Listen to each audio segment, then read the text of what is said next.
Is Chainlink finally ready to break its multi-year accumulation range? Today, we are going to be diving into the 2026 technicals. We're going to look at the charts. We're going to talk about exclusive institutional data and some breaking news stories, and we will look at the price targets you need to watch. Guys, let's take a look at the charts. Here we go. All right, guys, if we take a look at the chart, today's January 27th, 2026, and Chainlink, man, we're still in this consolidation zone, right? We are in this consolidation zone, dating all the way back to, and this goes to October of 24, 10 bucks. We didn't quite hit that low. I mean, we're like $11.90 all the way up to like the 15 range. And aside from right around here, which was the, August, September, October, we've just been in this range. So let's take a look at some key levels, some key support levels, maybe some Fibonacci retracements, and just figure out where this is going to go. Also, I should note the RSI right now is at a 51, which means, I mean, there's plenty of runway for a move either way. If we catch a move, RSI could go up. I mean, if things go sideways, we could go down. Okay, so let's take a look here a little closer. This orange line is our 200-day moving average. We're well below that. And if you know anything about technical analysis, underneath the 200-day moving average is bearish. Okay, however, we are seeing it level out a little bit, which is a good sign. So if we look a little closer, this right here, this $12, 11.80 looks to be a strong floor of support. We did dip down below that. Scary, right? Let's zoom in a little bit here. We see that we did get down to 11.38 just on January 25th, but we did recover back up, and we are at this. This is an easy floor to spot, right? $11.99, $12 level. Okay, so where is Chainlink going? So let's draw a couple Fibonacci lines, get the chart back in order here, and see most realistically what we're doing. Since we have this floor of support forming right here, dating back to November of 25, I'm going to use this low right here because this seems a little bit more important than this $10 one from April. Okay, so I'm going to use the June 2025 low for my Fibonacci retracement. So I'm going to go somewhere right around here. Usually go down to the wicks, but I've just found, like, you can see there's something important about this level, and it corresponds here. So I'm just going to drop my Fibonacci here, go up to the peak. So you work left to right, go low to high, draw your lines. And yeah, you can kind of see this is kind of what it's respecting right now. Not to say it won't do in the future, but we can see if we use this as the bottom of our Fibonacci retracement right here, it gets up to that $15, which is a 0.786 retracement. Boom, rejected. Didn't even make it all the way up, back down.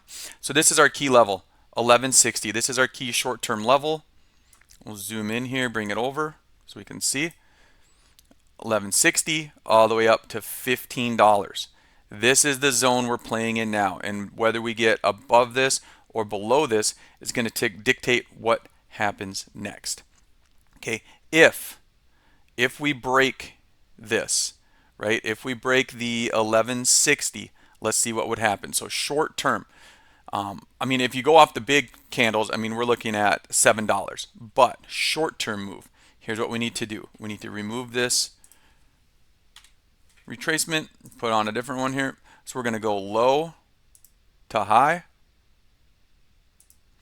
And the price levels we would be looking at then are right here. If we break 1172 again, we're looking at 10.99 and then $10.07. And if there's a big, 7.41. So right now, those are the levels we're looking at. But we just got to break out of this consolidation range. And hopefully, guys, the stories that we're going to talk about today may provide a catalyst to help us do that. So let's hop on over to the news. And here we go, guys, the 2026 most recent news stories that could serve as catalysts for Chainlink moving forward. And these are things that have happened in about the last 30 days or so. Number one, Swift and CCIP integration.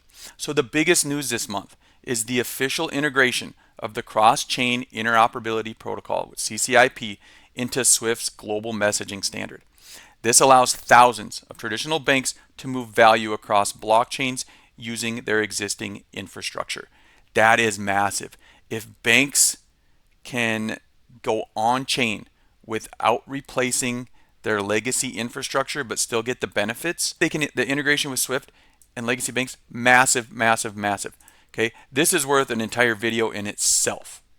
Okay, the Swift and the CCIP integration. Number two, guys, 24/5 US equity streams. So Chainlink just launched its real-time data streams for the $80 trillion US stock market.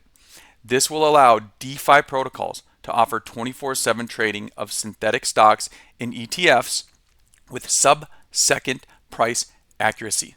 Okay, so that is another news story, new in January. Okay, is the launch of the 24/5 US equity streams. Big news for Chainlink. Okay, the third big thing that we saw happen in January is the confidential compute launch. So early in 2026, or in January, Chainlink Labs began early access for confidential compute. This allows institutions like JP Morgan and UBS to process private data on public blockchains, removing the final privacy hurdle for institutional adoption. And number four, guys, on-chain growth, right? Let's talk about the growth. The network's total value secured, TVS, has hit 83.27 billion, and the cumulative transaction value enabled, TVE, has surpassed a staggering 27 trillion. So guys, the plumbing Chainlink provides crypto is busier than ever. And now these news stories are definitely going to affect the price. So based on the technicals, based on the stories that we just saw in January, we're going to revisit our price targets and see how this will all shake out moving forward in the next 12 months. So here we go, our bear case scenario for Chainlink, right? I'm going $10.50 to $11.50. This is just going to be a continued fear sentiment across the broader crypto market and failure of Chainlink to hold that $12.83 support floor, right? This is, maybe we break through those Fibonacci lines we drew, we go down and test another level, right? That's the bear case. Maybe the Clarity Act doesn't get passed. Maybe some of these catalysts don't quite fully come to fruition. $10.50 to $11.50. But my base case, well, hopefully, what's most likely to happen, $22.50 to $27. This would be full integration of CCIP with Swift and steady real-world asset growth. Okay, so we want to see Swift and Chainlink fully integrate. And then we want to see the real-world asset growth continue to climb. And the bullish case, guys, $45 to $60. Highly, highly, highly optimistic. But in crypto, you never know, so we got to talk about it. This would be a supply shock via staking, V3 expansion, and confidential compute mass adoption. While it might not be likely, it is possible. So we are going to keep an eye on the staking V3 expansion and how that is going to affect the supply of Chainlink and hopefully move the price up. So guys, in closing here, hopefully this January update was helpful, because the data that we're looking at shows a massive gap between Chainlink's fundamental utility and its current price action. I mean, while the fear index remains high, like right now the fear index is high for almost every single crypto, the institutional pipes are definitely being laid at a record pace. And if we can flip, you know, that 1450, 1560, whatever that price level was, into support, which means we need to break out of that range, the path to $20 becomes a lot more clear. So what's your move, guys? Are you accumulating Link at these levels, or waiting for a confirmed break above the 200-day moving average? Drop your 2026 price target down in the comments below. I will read and reply to every single one. Again, this is Luke with Prime. Thanks for watching.